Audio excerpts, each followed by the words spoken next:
So we can't do the snow special without at least trying the I double dog dare you to stick your tongue to that frozen flagpole myth. I know that one. That's the one where you stick your tongue to the pole and it gets frozen in place. Who's gonna do that? If you've ever heard of this human predilection for frosty flagpoles, once your tongue makes contact with a metal mast, you're stuck. So how are we gonna test this one? Because I think it's true and I don't want to do it. Don't look at me. I'm not doing it either. I say we build a tongue analog and then we'll get a freezer truck and a pole and we'll test it that way. Okay, well, whatever we use for the tongue should be just like a human tongue. So it should be warm and it should have saliva. I think it's gonna be tough. Tough and a touch stomach churning. First, they have to fill this MythBusters spit tube with real saliva. Got it on the outside. Collecting enough is going to be a team effort. So Carrie lays down some spitting etiquette. Okay, guys, I'm going to set a few ground rules because this is a disgusting experiment as it is. Please don't add your phlegm, known as the loogie. I'm serious. Meanwhile, Grant is boiling up an idea to warm up their human tongue analog, a pig's. My job is to reanimate the tongue and make it warm, just like our tongues would be, hopefully to body temperature. He connects a thin plastic tube to a small electric motor and places it inside a bucket that's filled with hot water. Oh yeah, that's good. That's really good. Now for some porcine surgery. After cutting the tongue in half, Grant carefully cuts a U-shaped incision around it, fits the tubing into the groove, then sews it back up again. No and 11 now. It's a good thing he never went into plastics. Just like sewing on a button, except this button's tongue-shaped and made out of meat. Next, he takes a reading of his own tongue's temperature. Okay, 90 on the nose. So, that's my target. And turns on the pump. Okay, hot water flowing. After 30 minutes, Frankentongue is awakened. It's perfect, 88.5. That's close enough for our purposes. I think the tongue is ready for some pole licking action. Is it true that the best way to bond with a frozen pole is to lick it? To find out, Carrie's been in charge of collecting copious amounts of real saliva. But the job is literally giving her the dry heaves. Before she loses her lunch, let's move on. We stop it here? Probably good there. In this giant refrigeration truck, driver Ron has delivered us one metal pole, nicely chilled to 32 degrees Fahrenheit, the freezing point of water. Are you guys just dying to stick your tongue to it right now? Absolutely not, it's freezing. Time to set up Grant's pig tongue warming device. Sloppy tongue. Sloppy tongue, my favorite. First, they secure the organ to a stand next to the pole. But don't squeeze it too hard. I know. Man, that does look appetizing. All right, it's at 85. They slather the tongue with the drool, Oh, nasty! and it's time to lick that pole. Do it! Oh, it's sticky! Stop! Okay. That's good. So at 32 degrees, your tongue will stick to a frozen pole. Dude, look, it's starting to rip the flesh. Oh, man! Chunks of the tongue are staying on the pole. Ouch! The instant the tongue hit the pole, it fixed to it like glue. That was cool. It was like, bah. But the team hasn't got this myth licked yet. Carrie, Tory, and Grant discovered that there aren't many ideas as dumb or dumber than licking a frozen steel pole. Chunks of the tongue are staying on the pole. But why? That was extraordinarily disgusting, but at least we got it confirmed. The pig's tongue did stick to the frozen pole. You know what I'd like to do now, though, is just break it down to just the factors of why the tongue is sticking to the pole. Maybe we can try different materials that the pole's made out of and see if the tongue sticks to those. Well, maybe the texture of the tongue also has something to do with it, so I'd like to compare it to something smooth. I think the main ingredient here has got to be the saliva. I mean, that's what freezes to the pole. So I want to see what happens if you have a dry tongue. Back inside the refrigeration truck, first up is Carrie's dry tongue test. Did I flip it over and dry it so it has more body? This is one pampered pig part. Tongue's at 80 degrees. Let's do it. They place the warm tongue against the frozen metal pole and Not sticking. So the dry tongue test, no sticking to the pole. So obviously, saliva plays a big factor in adhering your tongue to the frozen pole. next up is the texture test. The surface of the tongue is covered in tiny protuberances called papillae. Without these bumps, maybe the tongue won't grip. So I'm gonna just basically lick my glove and see if that will stick to the pole. Ready? Yep. So your spit freezes directly to the pole, but your hand does not because it's a smooth surface. Absolutely nothing to grip to. Real smooth. Now, for their final test, swapping out the steel pole for a plastic one. Bye. Ooh, that's cold. They fill it with dry ice to help cool it to freezing point. All right, go. And again, Not sticking. the tongue remains unglued. It's stinking, but it's not sticking. The reason? Plastic is about 100 times less conductive than metal, so it can't take enough heat from your saliva to make it freeze. So all three factors were a factor. We need to have the texture of the tongue, we need to have the saliva with the water content, and we need it to be a metal pole that conducts heat really well. But to truly substantiate this sticky myth, someone in the team has to do it for real. Dude, who's gonna be crazy enough to stick their tongue on one of these frozen poles? Obviously, it's Rochambeau. All right. Rochambeau. Have fun, buddy. Rochambeau, it's off to Tahoe we go. It's slippery. With pristine snow covering the ground and a brisk wind blowing, the setting for this showdown is ideal. Tory's adversary, the flagpole, looks like one cool contender. 14 degrees. He mentally prepares himself for his potentially painful task. You know, I'm about to stick my tongue to a frozen pole. The thing I need to remember is just to stay calm and not pull away. I actually heard one of the ways that you can't get your tongue off if you're stuck and you're all alone and say you're out in the wild where there's a flagpole is that you can pee on it. Cool. Who's gonna do that? No, you have to do it yourself. Oh, great. Okay. Go for it. The pole grabs Tory's tongue straight away and holds on tight.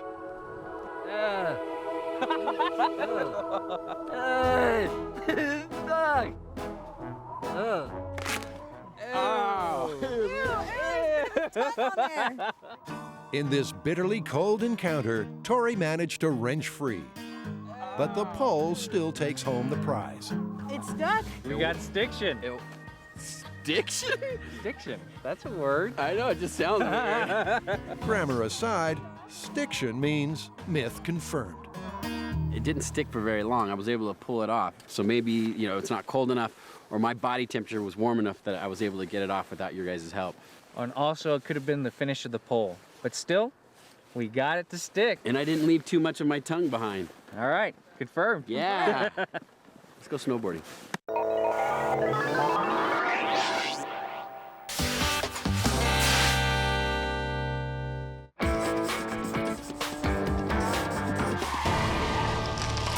Since we're doing all these snow myths, there's one myth that we came across that I'd like to try. And the idea is that it's better to drive in reverse on ice than to drive forward. Backwards. Yeah, does that sound crazy? It's absolutely crazy. Actually, sounds like a lot of fun to test to me. Let's do it. The autos take to the ice. Anything for a laugh, a thrill, or a spill. People have been going backwards and forwards about this wintry myth on the MythBusters fan site. Smash and a crash, that's all part of the game. The debate is when traveling on slippery, icy roads, you'll get better grip driving in reverse.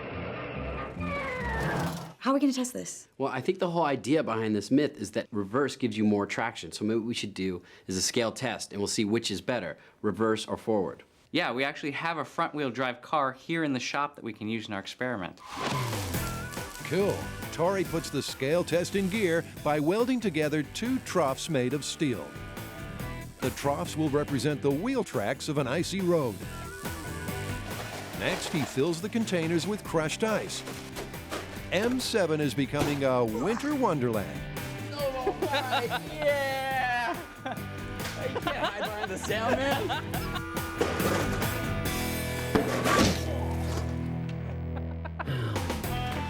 They pack down the ice into solid blocks. Then Tory makes the surface extra smooth and hazardous. Now what I'm doing is getting it wet, and then I'm gonna put the dry ice on top of that, and that'll freeze it, making just a solid block of ice. A car can only move if it can grip the ground, and that grip is called traction. If it has more traction, it can pull with more force. By chaining the car to a weight and attaching a force gauge, the team is going to measure which direction, forwards or backwards, the car has the most grip on the ice. Mechanically, all of the factors are the same. Same weight distribution, the wheels are the same. All you're doing is isolating the gear, so the transmission. Exactly. Time to go for a spin. The car they're using is a front-wheel drive, the most popular choice in passenger vehicles. You know what, we're probably gonna rip off the bumper. Oh, well, it's a company car. Take it away. All right. Okay, stop. That's interesting. What did we get? 2,300 pounds. Okay, All right. great. All Let's right, reset for driving in reverse. For the driving in reverse test, the front of the car is chained to a forklift. And if this works, if there's a difference in transmission, we should see more than 2,300 pounds before you start slipping. Ready? Yeet. Okay. All right, let's see what this car's made of.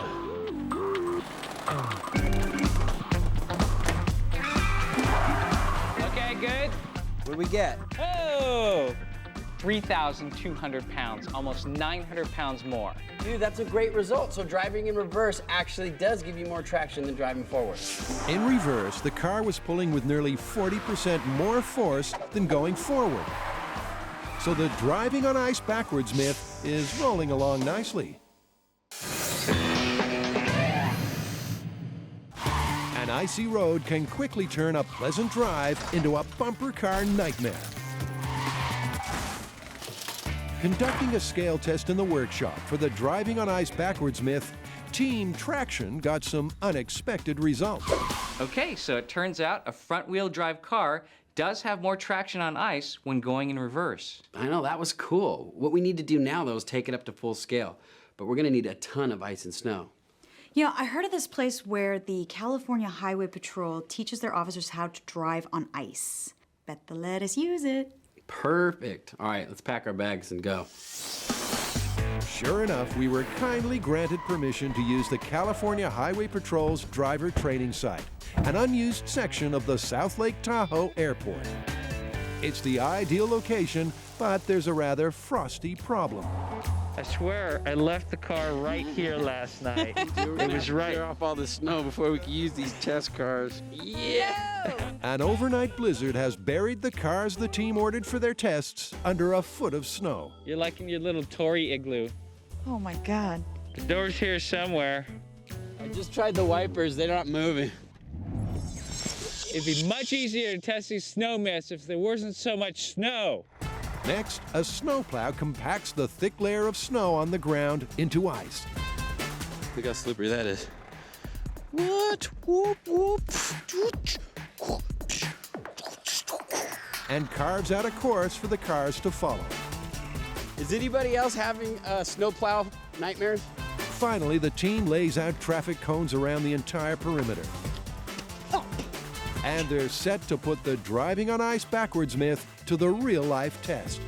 Track's all set up. We have all our cones down. This is a very real-life situation. We have snow, we have slush, we have ice. I think we're ready to test it, so let's go over how we're gonna do it. Well, you know, we did find out that we had more traction going in reverse with the front-wheel drive car. So maybe what we should do is test that one first. We'll go at 15 miles an hour forward and then going backwards and see which one performs better overall. We've got a couple other types of cars, a rear-wheel drive and a four-wheel drive.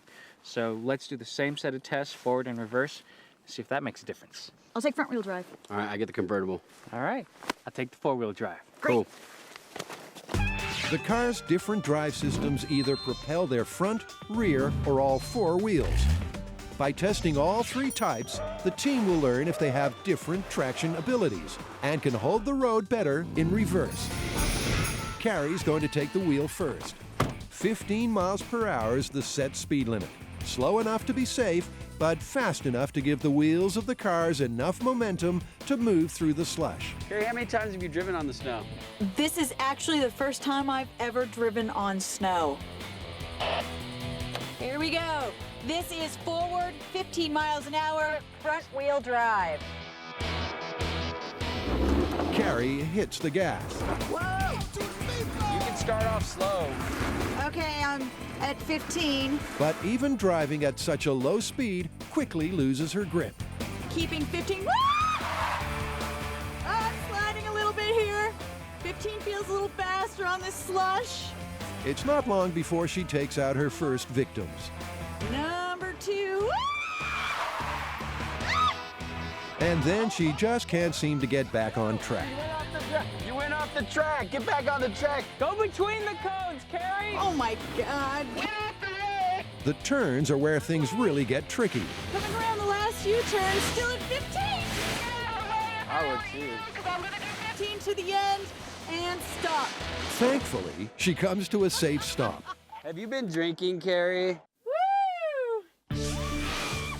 That was much more slippery than I had expected. It is so difficult to drive on ice. That's scary. Now, to see if the front-wheel drive has better traction in reverse, like it did in the scale tests. You ready? Yeah. No. Yeah. Wear your seatbelt. Yeah. Absolutely wear your seatbelt. Grant bravely volunteers to monitor the speedometer for Carrie. You're already coming off the track. She hasn't even gone 2 feet. She's already coming off the track. This is not looking good. Here we go. Front wheel drive going in reverse, hopefully staying at 15. I'm taking cues from you, so let me know if I need to go faster or slower. Okay. And she's off. 5 miles an hour. Grant counts up her speed, and she's looking surprisingly steady. Holding 15. Looking good, Carrie. This myth may have some traction. She's actually doing better in reverse. That's amazing. Well, maybe not. But as soon as she hits the tight curves, things spin out of control. Okay, you know what? Before you destroy the entire course, why don't we just take a breather? I think we've got a cone underneath us or something. Grant, can you hear me? Pull the key out of the ignition. Oblivious to Tory's pleas, Carrie's trip takes on all the twists and turns of Mr. Toad's Wild Ride.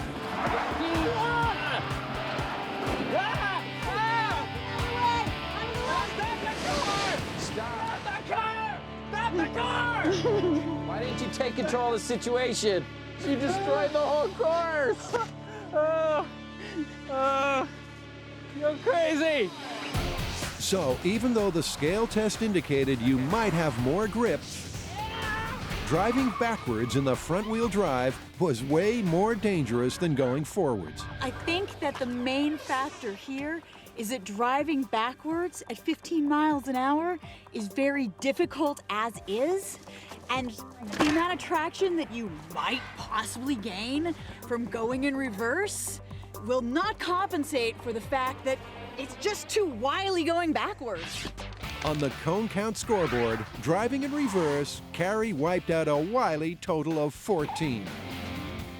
Hey, yeah. Look, there's a whole family of them. Dang. Testing the fan site requested myth, it's safer to drive on ice backwards. In a front-wheel drive, Carrie lost all control. Now, to see if Tory can keep it together. You know, this is the rear-wheel drive, and it's got the engine in front of the vehicle. Your drive wheels are in the back, so you don't have the weight of the engine holding down those drive wheels. So it's going to be interesting to see if we have more traction.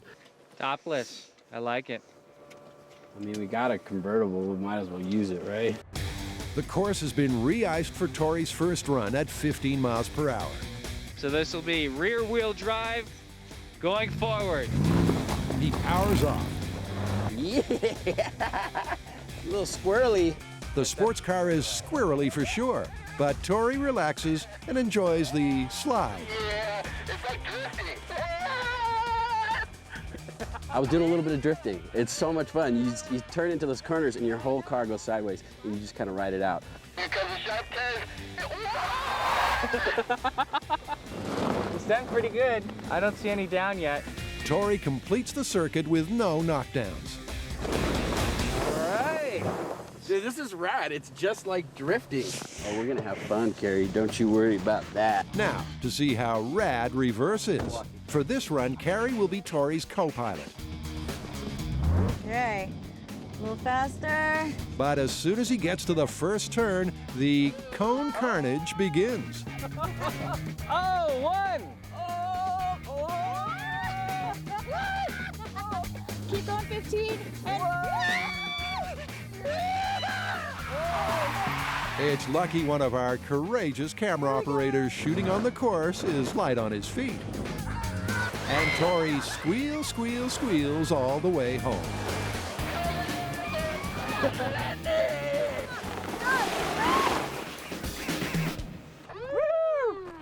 Wow. Yeah.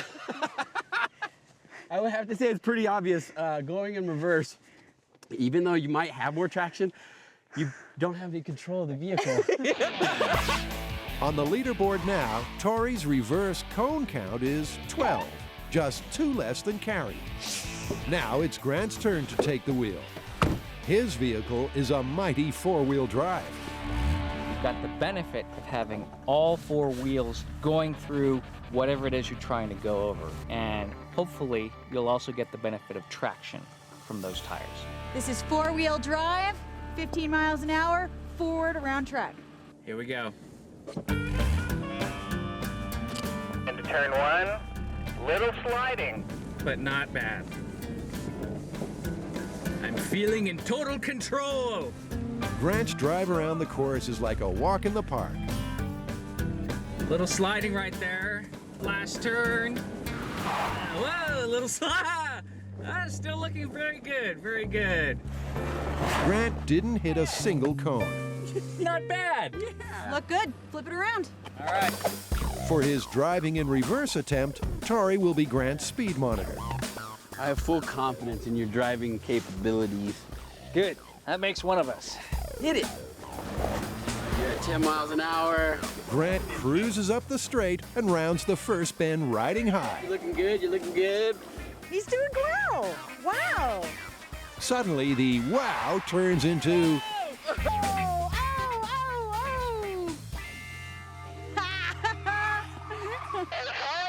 In reverse. Okay. Grant is knocking cones down like dominoes. That's oversteering. And to make things worse, Tory is the ultimate backseat driver.